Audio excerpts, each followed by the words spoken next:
Hello student, we are going to study the next topic that is environmental conservation. Okay, मतलब हम दूसरा topic पढ़ने जा रहे हैं वो है environmental conservation. ठीक है, मतलब environmental conservation क्या है, हमें क्यों करना है, उसका नीड क्या है और उस अगर हम एनवायरनमेंट को हार्म हो रहा है तो हम उसे कैसे बचा सकते हैं, कितने सारे लॉज है, ये सब हम लोग पढ़ने वाले. ओके, सो इसमें बोला है कि when some natural factors of environment and some artificial pollutant factor harm the environment, it creates imbalance between various factors of environment and ultimately affect the existence of biotic factor.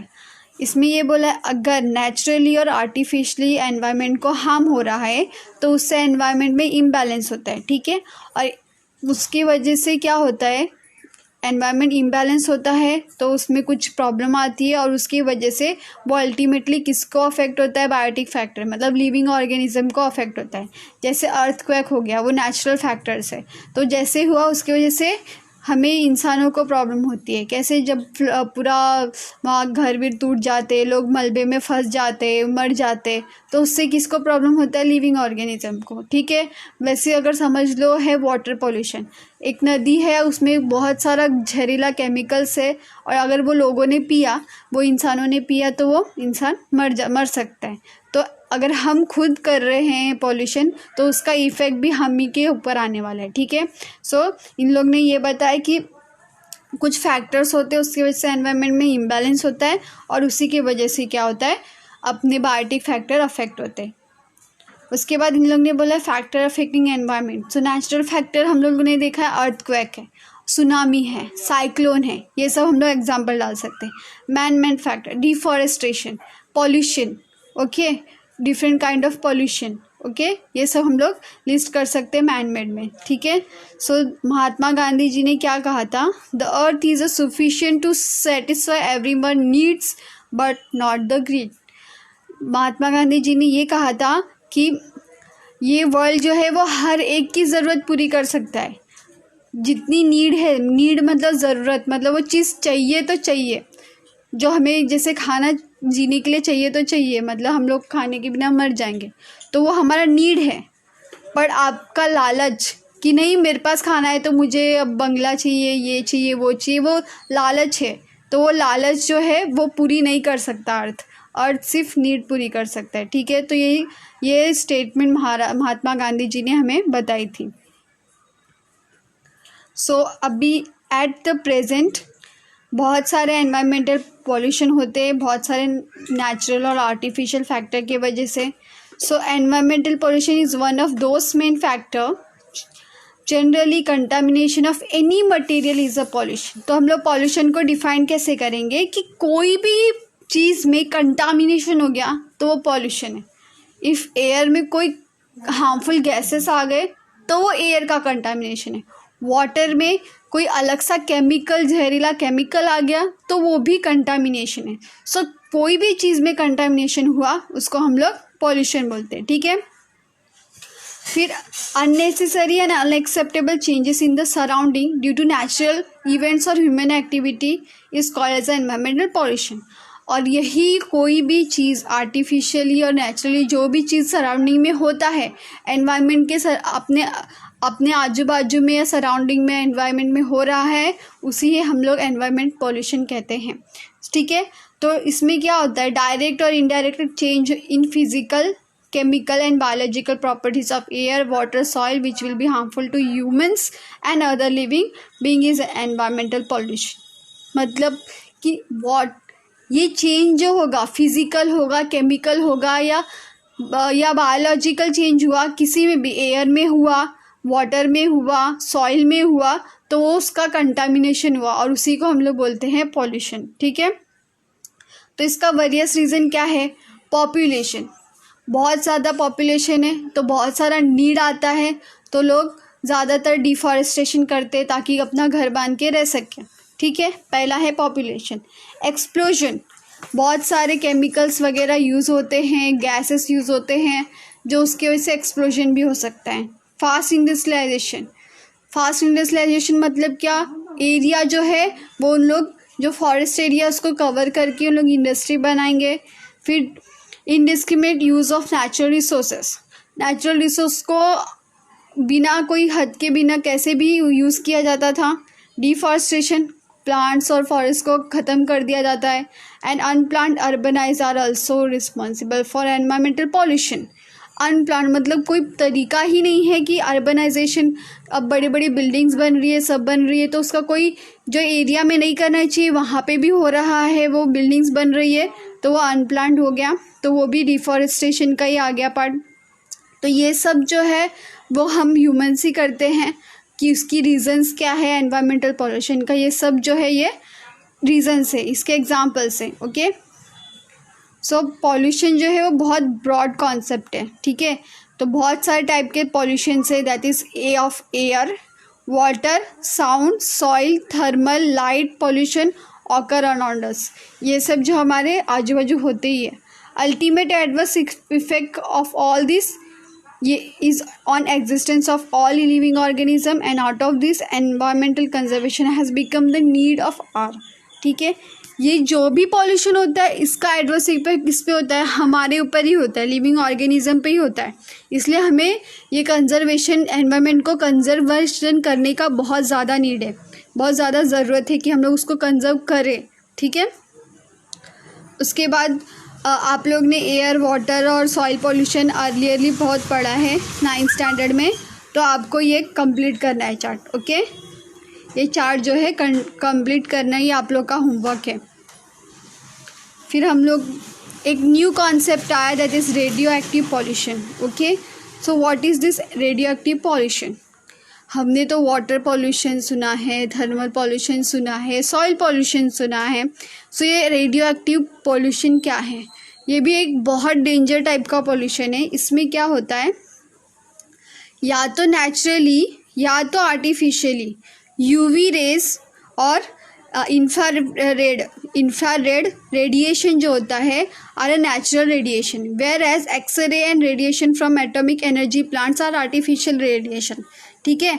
UV और IR जो होता है वो naturally जो सन के through अगर ozone depletion होता है तो उसकी वजह से high amount of UV rays आता है, ठीक है। तो वो अर्थ पे रीच होता है, मतलब अर्थ पे आता है वो, ठीक है, अगर ओजोन डिप्लीशन रहता है तो, ठीक है, वो नेचुरल है। पर अपना जो आर्टिफिशियल है वो एक्सरे जो हम लोग यूज़ करते हैं, और जो रेडिएशन एटॉमिक एनर्जी से निकलता है यूरेनियम वगैरह से, वो आर्टिफिशियल रेडिएशन है, ठीक है। क्रिबॉइल्स, Windscale and 3 Mile Island mishap are the major mishap of the world till present.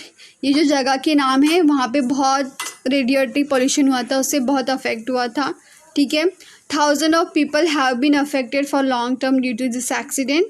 बहुत सारे लोग अफेक्ट हो गए थे, और उसका इफेक्ट क्या हुआ था, cancerous ulceration occur due to higher radiation of x ray.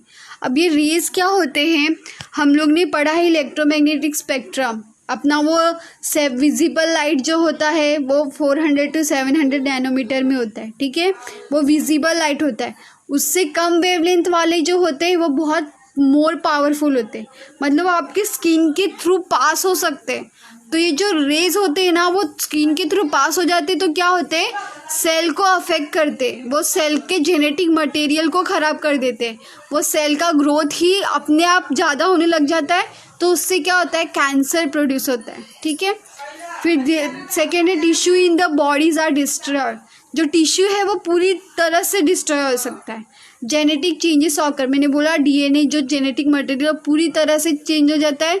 अगर वो समझो वो आई के ऊपर चला गया तो आई में ही ऐसा चेंजेस हो जाएगा कि वो इंसान देख नहीं पाएगा, या उसको देखने का कलर ही, जो उसको चीज़ दिखेगी उसका कलर अलग हो जाएगा, ठीक है, या फिर वो देख ही नहीं पाएगा, वैसा भी होता है। विजन इज़ एडवर्सली अफेक्टेड, और विजन सबसे पहले ज़्यादा, मतलब हमारा जो देखने की क्षमता होती है वो ज़्यादा अफेक्ट होती है, ठीक है। फिर नीड ऑफ एनवायरमेंटल कंजर्वेशन, क्यों ज़रूरत है नीड, ठीक है। सो जनरल पब्लिक अवेयर नहीं है इस चीज़ की वजह से, सो हमें लार्ज स्केल में पार्टिसिपेशन करना चाहिए ताकि हम लोग एनवायरनमेंट को कंजर्व कर सकते हैं, ठीक है। सो एनवायरमेंटल प्रॉब्लम को हम लोग कैसे कंजर्व कर सकते हैं, क्यों हमें बहुत सारे हमें अवेयरनेस कैंप करने पड़ते हैं, एजुकेट करना पड़ता है पीपल को, लॉस निकालने पड़ते, तो उस वजह से हम लोग एनवायरमेंट कंजर्वेशन करते हैं। ठीक है, तो अभी हम लोग को कंजर्व करने के लिए हमारे पास क्या होना चाहिए? For this purpose values like positive attitude होना चाहिए, और हमें एनवायरनमेंट से प्यार होना चाहिए, और हमें बचपन से ही सिखाया जाना चाहिए कि हमें एनवायरनमेंट को कंजर्वेशन करना है। तो इससे क्या होगा, अपना फ्यूचर जनरेशन होगा ना, वो बहुत ज़्यादा अवेयर होगा एनवायरनमेंट को प्रोटेक्शन देने के लिए और कंजर्व करने के लिए। ठीक है, ये अचीव करने के लिए हमें क्या करना है? अवेयरनेस फैलानी है और एजुकेशन देना है। अवेयरनेस कैसे देंगे हम लोग? थ्रू एजुकेशन, कि एनवायरनमेंट क्यों हमें बचाना चाहिए। ठीक है, फिर आज के टाइम पे कोई भी कंट्री ले लो, डेवलपिंग और अंडर डेवलप कंट्री, उन्होंने एक्सेप्ट किया है रिस्पॉन्सिबिलिटी ऑफ एनवायरमेंटल प्रोटेक्शन। उन्होंने ये सब ट्रीटी वगैरह निकालते हैं उन लोग कि हम लोग अपना एनवायरनमेंट जो है वो प्रोटेक्ट करके रखेंगे। ठीक है, उन्होंने फ्यूचर प्लान्स बनाते ताकि जो है नेसेसरी लॉ बना सके और लोग उसका पालन करें। ठीक है, ये सब बनाया जाता है। फिर यहाँ एक हिस्ट्री में अपने यूनाइटेड नेशन एनवायरमेंटल प्रोग्राम देखिए UNEP इन 1972, उस टाइम पे सब कंट्रीज़ ने ऐसा किया था कि हम लोग एनवायरनमेंट को कंजर्व करने का कुछ एक्ट बनाएंगे, और अपनी इंडिया में भी एक अलग सा बना था, और उसको 1985 में बना था, और वहाँ से वो लॉज और मिनिस्ट्री वहाँ पे चलती है, जो लॉज निकालती है, एक्ट निकालती है, और वो ख्याल रखती है अपने एनवायरनमेंट का। ठीक है, फिर अभी हमें ये टेबल को देख के हमें क्या करना है? हमें खुद से लिखना है, अपने सराउंडिंग को देख के लिखना है कि हमें क्यों नीड है एनवायरमेंटल कंजर्वेशन का। ठीक है, ये आप लोग को करना है। उसके बाद है environmental conservation our social responsibility. Okay, यहाँ पे रिस्पॉन्सिबिलिटी हो गया है, वो रिस्पॉन्सिबिलिटी हो सकता है। ठीक है, हम यहाँ पे अर्थ पे आए, since existence of human on the earth भी बहुत बड़ा एक साइंस है। ठीक है, ह्यूमंस कैसे आए, लाइफ कैसे फॉर्म हुआ, एनिमल्स कैसे आए, प्लांट कैसे आए, ये बहुत बड़ा वो थियरी है। डार्विन्स का थियरी हो गया, या बहुत सारे थियरी है जो बनाए गए हैं, जो सोचे गए हैं, साइंस ने क्रिएट किए गए, वो कैसे फॉर्म हुआ लाइफ कैसे फॉर्म हुआ अर्थ पे, ये सब बहुत सारा थियरी है। बट इसमें ये एक बहुत बड़ा फैक्ट ये है कि ह्यूमंस जो है वो ज़्यादा पावरफुल है बाकी एनिमल से। क्यों? क्योंकि उनके पास इंटेलिजेंस है, मेमोरी है, इमेजिनरी एबिलिटी है। इसकी वजह से क्या हुआ, ह्यूमंस ना डोमिनेटिंग हो गए, मतलब वो अपना राज्य चलाने लग गए कि हाँ हमसे बड़ा कोई नहीं है। ठीक है, ये डोमिनेशन हो गया पूरे नेचर पे। इसकी वजह से ह्यूमन ने जितना हो सके उतना नेचर को एक्सप्लॉइट किया है।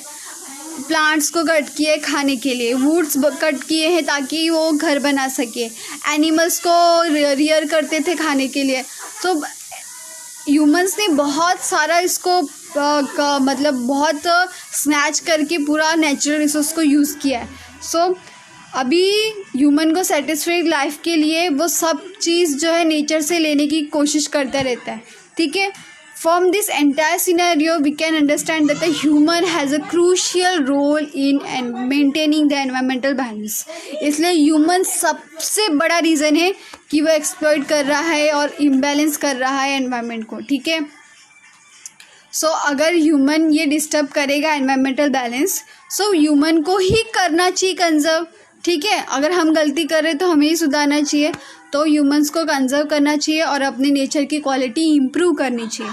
ठीक है, general public is unknown that is activity are harmful to environment and thereby unknowingly many activity has.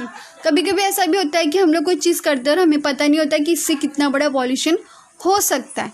इसलिए हमें awareness, education about environmental conservation ये हर जगह बचपन से बच्चों को बताना चाहिए। ठीक है, फिर यहाँ पे 2 लॉ दिए हैं। फॉरेस्ट कंजर्वेशन एक्ट 1980 ये लॉ बना गया था।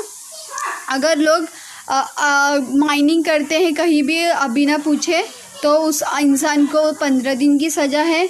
और एनवायरमेंटल कंजर्वेशन एक्ट मतलब अगर आप पॉल्यूशन करते हो, अगर पॉल्यूशन कर रहे हो एक लिमिट से ज़्यादा कर रहे हो तो आपको वो 1 लाख रुपए की सज़ा है, नहीं तो 5 साल का इम्प्रिजमेंट, मतलब जेल में डाल दिया जाएगा।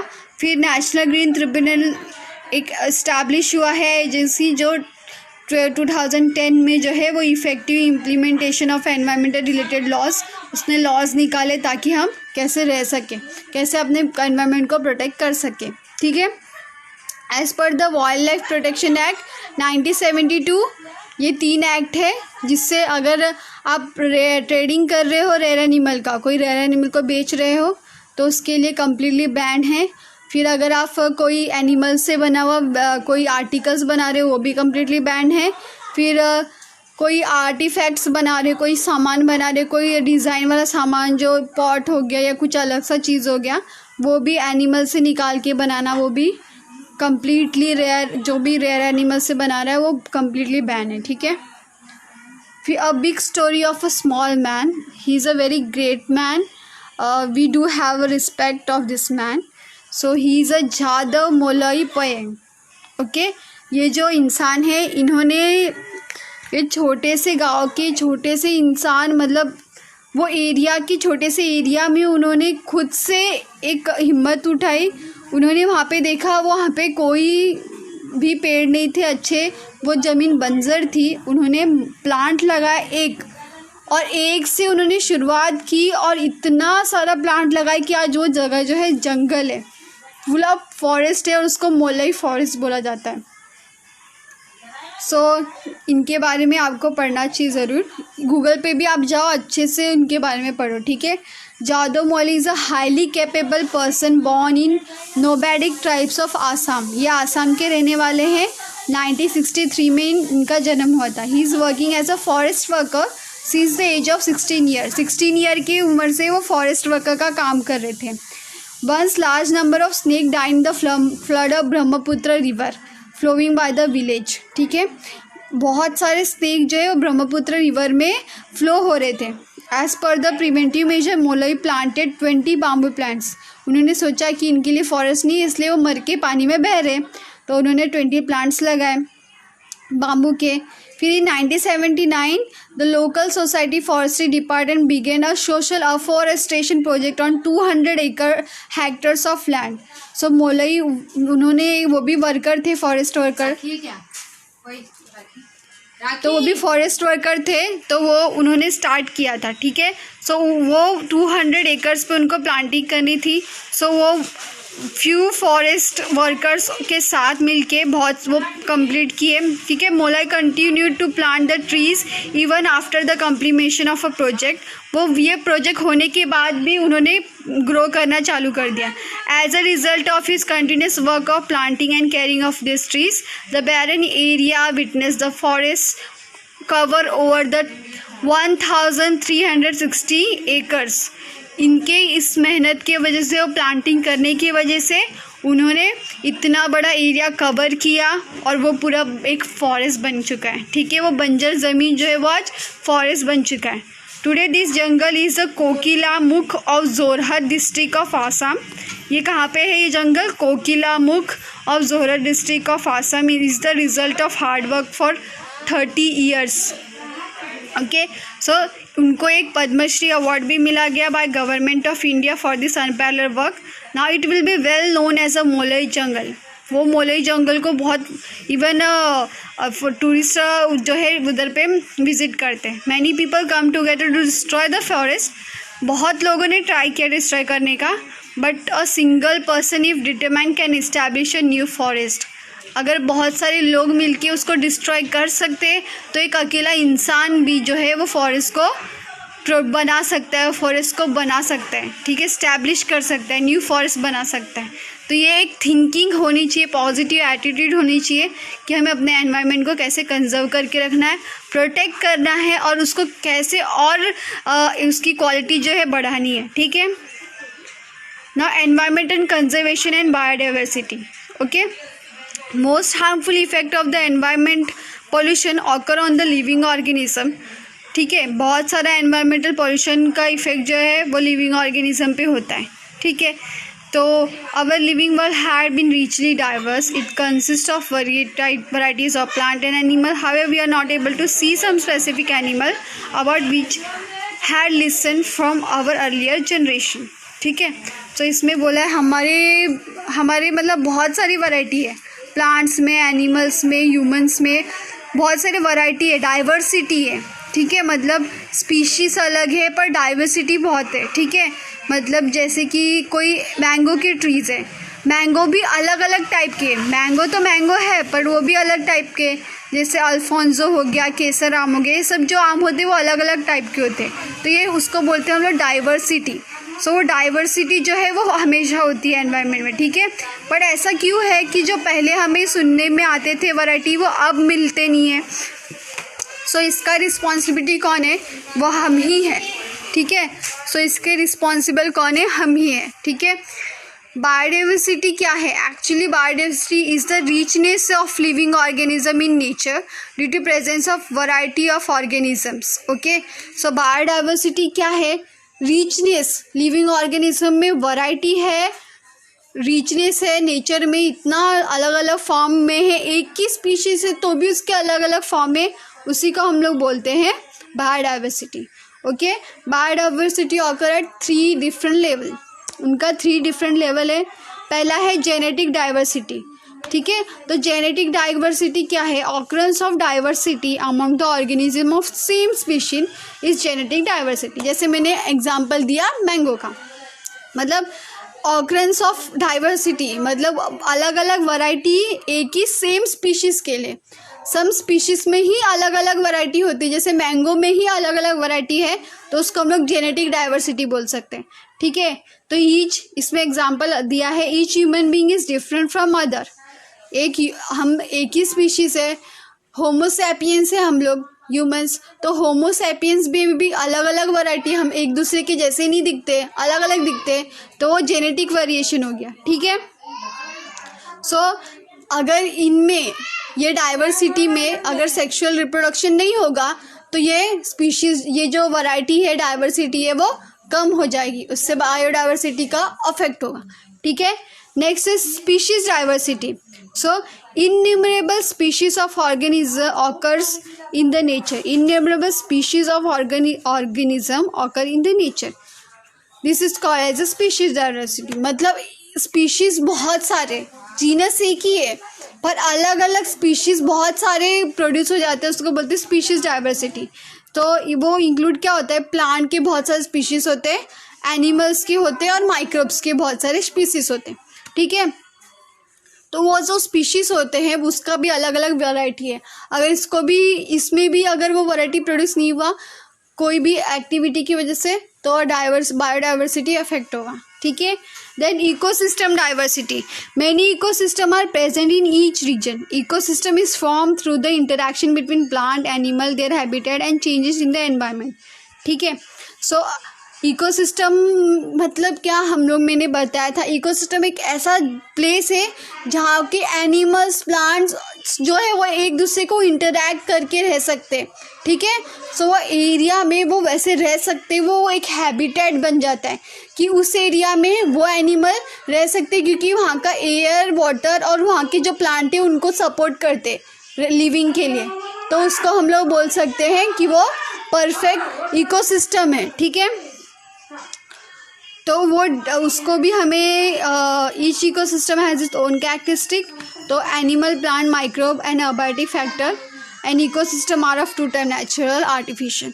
सो ये प्लांट, माइक्रोब्स, अबायोटिक, एनिमल्स, ये सब जो है सब में अपन वो कर सकते हैं.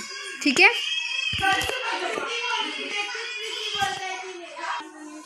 so we should be positive attitude of human being toward the environment for welfare of entire living world. हमारे पास पॉजिटिव एटीट्यूड होना चाहिए कि हमें अपने एनवायरनमेंट को कैसे प्रोटेक्ट कर सकें. For this purpose following roles are important. ठीक है, so you can be conservator, organizer, guide, plant friend etcetera. हमें तरीके से सोचना पड़ता है, उसको ऑर्गेनाइज करना चाहिए कि हमें किस एरिया में ही उसको अफेक्ट करे, किस एरिया में उसे अफेक्ट ना करे, प्लांट्स को या एनवायरनमेंट को। ये सब चीज़ अपन को ये अच्छे से ध्यान रखना चाहिए और हमें पेड़ों से प्यार होना चाहिए, उनके दोस्त बनने चाहिए, ठीक है। Because they give us oxygen to live, the main factor the human require, okay, ठीक है। नाउ इधर पे सैक्रेड ग्रूव्स दिया है, उसमें क्या बताया गया है कि सैक्रेड ग्रूव्स वो होते हैं, वो प्लांट्स होते हैं जो उसका पूजा किया जाता है और उसे भगवान माना जाता है। तो अपने इंडिया में भी बहुत सारे हैं, वेस्टर्न घाट में, मतलब सिर्फ वेस्टर्न घाट में ही नहीं, बहुत सारे इंडिया में ऑल अराउंड बहुत 13,000 सैक्रेड ग्रूव्स हैं, ठीक है। वो पवित्र बोलते हैं, सैक्रेड मतलब पवित्र जो पेड़ होते हैं वो अपने इंडिया में बहुत सारे। सो ये अब बहुत सारे अपने इंडिया में अलग अलग जगह पे अलग अलग मिलते हैं, उसको भगवान जैसा पूजा जाता है, ठीक है। सो महाराष्ट्र में कौन कौन से वो आपको लिस्ट करने हैं, ठीक है। फिर how can biodiversity be conserve, हम कैसे कर सकते हैं। जो रेयर स्पीशीज है ऑफ ऑर्गेनिज्म उसको प्रोटेक्ट करना है। Establishing the national parks and sanctuary, national parks बनाने हैं, सेंचुरी बनानी है। Declaring some regions as bio reserve, कोई रीजन में एनिमल से जो रेयर है उस जगह को बायो रिजर्व बता देंगे तो वहाँ पे कोई भी इंसान नहीं जा सकता और उसको हार्म नहीं कर सकता। Project for conservation of special species, projects बनाने के हैं conservation of special species. Conserving all plants and animal, वो उनको कंजर्व करना है। ऑब्जर्व द रूल्स को अच्छे से ऑब्जर्व करना है। Maintaining record of traditional knowledge, record of traditional knowledge होना चाहिए। टिल नाउ हम लोग ने रूल्स एंड रेगुलेशन पढ़ा, ठीक है, उसके प्रोटेक्शन पढ़े, उसके voluntary coming together to perform this noble work कैसे करना है वो सब। So many institute at state national level पे, जो इंटरनेशनल लेवल पे बहुत सारे इंस्टीट्यूट है जो ये सब करते हैं। सो वॉलेंटरी ऑर्गेनाइजेशन के नाम दिए हैं और इंटरनेशनल एनवायरमेंटल ऑर्गेनाइजेशन के नाम दिए, ठीक है। उसमें से ग्रीन पीस जो है वो वर्ल्ड का लार्जेस्ट ऑर्गेनाइजेशन है, जिसमें 25 lakh people from 26 different countries से वो जो है वो मेंबर है उस ऑर्गेनाइजेशन के, ठीक है। उसके बाद माई रोल इन एनवायरमेंट। सो इधर कंजर्वेशन है, हमें कंजर्व करना है जो अवेलेबल रिसोर्स है, कंट्रोल करना है कि हमें कुछ हार्म ना कर सके, और अपना माइंडसेट चेंज करना है कि हाँ इतना सा पोल्यूशन से क्या हो जाएगा, सब इतना इतना करके बहुत ज़्यादा हो सकता है, तो हमें माइंडसेट चेंज करना है। प्रोडक्शन, जो हार्मफुल चीज़ है उसको वापस से नहीं करनी है, ठीक है। जो अगर रिसाइकल हो कोई चीज़ हो रहा है तो उसको रिसाइकल करना है, ये नहीं कि वापस बना के उसको वेस्ट करना है। इनोवेशन करना है, अवेयरनेस फैलानी है, awareness through education, guidance, awareness, imitations, organisation, participation, okay. फिर preventing possible harms, okay. Designing new plan factors harmful to environments. फिर preserving whatever has been left over, जो भी बच्चा कुचा है अपने एनवायरनमेंट उसको प्रिजर्व करके रखो। Remedies to prevent further loss, आगे कोई फ्यूचर में लॉस ना हो उसका भी अभी से प्लान बना के रखना है। और प्रिजर्विंग द अननोन रीजन, कोई अननोन रीजन है जहाँ अच्छा फॉरेस्ट है, जहाँ अच्छे एनिमल्स है, वहाँ पे प्रिजर्व करके रखना है, ठीक है। फिर हॉटस्पॉट ऑफ बायोडाइवर्सिटी, सो यहाँ पे बताया 34 highly sensitive biodiversity spot are reported all over the world, ठीक है। 34 रिपोर्ट किया गया है, ठीक है। From this 15.7% area of earth जो है वो बायोडाइवर्सिटी हॉटस्पॉट थे, ठीक है। एट द प्रेजेंट सिर्फ 86 जो % था, किसमें से 15.7% में से, वो उसमें से 86% जो एरिया है वो सेंसिटिव डिस्ट्रॉयड हो गया है, ठीक है। तो सिर्फ 2.3% area of earth left over है जो बायोडाइवर्सिटी का हॉटस्पॉट है, ठीक है। सो उसमें 1,50,000 प्लांट स्पीशीज मिलते हैं which are 50% of world population, world का वो 50% पॉपुलेशन है। As for India is consider out of 135 species of animal, 85 species are found in jungles of eastern region, इतने सारे जो ईस्टर्न रीजन में मिलते हैं। About 15,000 endemic plant species are found in western Ghats में मिलते हैं उतने सारे। Out of total plant species in the entire world 50,000 are endemic, ठीक है। ये सब जो प्लांट है वो यहाँ पे मिलते हैं, ठीक है। Now endanger heritage place of the country, ठीक है। सो अभी के टाइम पे बोला गया कि महाराष्ट्र, गोवा, तमिलनाडु, वेस्टर्न घाट में जो वो पूरा स्प्रेड है। सो हमें माइनिंग की वजह से इसकी जो हैबिटेट है वो कम हो रहे, ठीक है। तो Manas sanctuary of the Assam वो थ्रेट में है ड्यू टू डैम और indiscriminate use of water. Tiger और rhino of that region are under threat, ठीक है। फिर सबर्बन सेंचुरी जो वेस्टर्न घाट है जो टाइगर के लिए वो भी लॉस में हो रहे, वो भी उनका भी सब स्पीशीज़ कम हो रहा है क्योंकि डैम, डिफॉरेस्टेशन, एक्सेसिव फिशिंग के वजह से ट्रेंच डक्स फॉर सेम्स और डक्स बना रहे हैं वहाँ पे उसके वजह से, ठीक है। फिर classification of threaten species. Threaten मतलब जिनको मार के यूज़ कर लिया जाता है, फिर इसके वजह से उनका जो काउंट है वो कम हो जाता है, ठीक है। सो पहला है एंडेंजर स्पीशीज़, मतलब क्या, या तो ये ऑर्गेनिज्म ख़त्म हो गए या इनका ना बस ख़त्म ही होने वाले हैं, ठीक है। ऐसा जो स्पीशीज़ होता है ऑर्गेनिज्म का उसको हम लोग बोलते हैं एंडेंजर स्पीशीज़, ठीक है। तो यहाँ पे एग्जांपल दिया लायन टेल मंकी और लेसर फ्लोरिकन्स, उसको बोलते हैं। फिर रेयर स्पीशीज़ जो number of the species considerably decline, ये तो मान ही लिया जाता है कि ख़त्म हो चुके हैं, ठीक है। सो ये एंडेमिक होते हैं में, और ये स्पीशीज़ जो होते हैं एंडेमिक होते हैं और ये एक्सटिंक्ट वेरी फास्ट, ये बहुत जल्दी जो है वो ख़त्म हो जाते हैं। तो एग्जांपल जो होता है रेड पांडा, मस्क डियर, ठीक है। वल्नरेबल स्पीशीज मतलब number of this is extremely less, बहुत कम होता है और स्टार्ट हो जाते हैं, ख़त्म होने के लिए स्टार्ट हो जाते हैं। तो ये वल्नरेबल स्पीशीज होते हैं जैसे टाइगर और लायन। फिर intermediate species, this organism appear to be endangered but due to their some behavioural habitat there is no definite and substantial information, ठीक है। ये ऑर्गेनिज्म जो है एंडेंजर क्योंकि उनके बिहेवियर क्या है, शाइनेस है, ठीक है, इसलिए उसको डेफिनेट और सब्सटेंशियल इन्फॉर्मेशन नहीं मिलता हमें उनके बारे में, वो छुपे हुए रहते हैं, वो जल्दी बाहर ही नहीं आते। तो इसका एग्जांपल है जायंट स्क्विरल सेक्रू। तो speciality of the day on the 22nd May, World Biodiversity Day, survey the plants and animals in your area, maintain a record about their characteristic, ठीक है। तो 22 मई जो होता है वो होता है वर्ल्ड बायोडाइवर्सिटी डे, ठीक है। ये मेरे एक बर्थडे के एक दिन पहले होता है। सो ये डेट मुझे याद रहता है हमेशा, ठीक है। सो ये जो है हम लोग ने ये सब पढ़ा कि हम लोग एनवायरनमेंट को कंजर्व कैसे करना है, प्रोटेक्ट कैसे करना है। ये चैप्टर तुम्हें क्यों दिया गया है, ताकि हमें इस चीज़ का नॉलेज होना चाहिए, बिकॉज इन फ्यूचर तुम लोग भी बड़े होगे, अगर तुम्हारे भी चिल्ड्रंस होंगे उन्हें भी आप लोग को ये नॉलेज देना है और आपको भी ये चीज़ फॉलो करनी है, ठीक है। So it is very important to conserve our nation, to protect our environment. तो हमें अपने देश को, अपने एनवायरनमेंट को बचा के रखना है, ज़्यादा पॉपुलेशन नहीं करना है, पॉल्यूशन भी नहीं करना है और कोई चीज़ को अफेक्ट नहीं करना है। Okay, so be a environmental friendly